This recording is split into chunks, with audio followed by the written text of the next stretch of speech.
So this was a federal court who put a complete stop on the enforcement of Florida's new law, and for good reason. If Florida were enforcing that law, then Facebook, Twitter, YouTube could be forced to host content that Floridians, in fact Americans everywhere, would find to be completely offensive.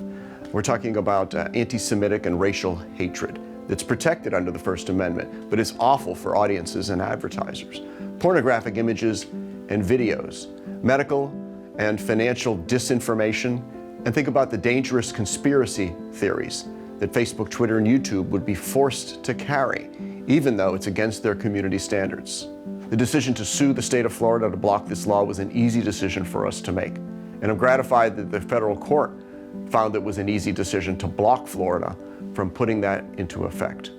The law was an obvious violation of the First Amendment, which prohibits government from forcing websites, newspapers, or social media companies from carrying content they don't want to carry.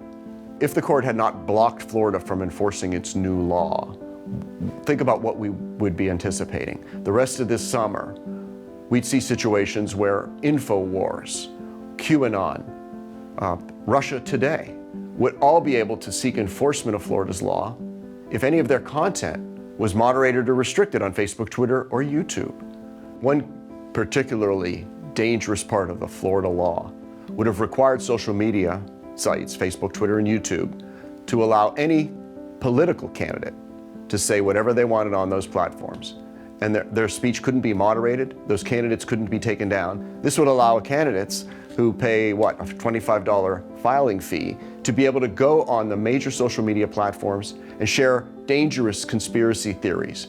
QAnon type material would not be able to be restricted if the Florida law were enforced. Now, as a father, I'm particularly glad that the court granted this injunction, because I don't want my daughter to have to look on her Facebook, Twitter, or YouTube channel and seeing the same kind of pornography that shows up on social media sites that don't moderate awful content that's permitted under the First Amendment.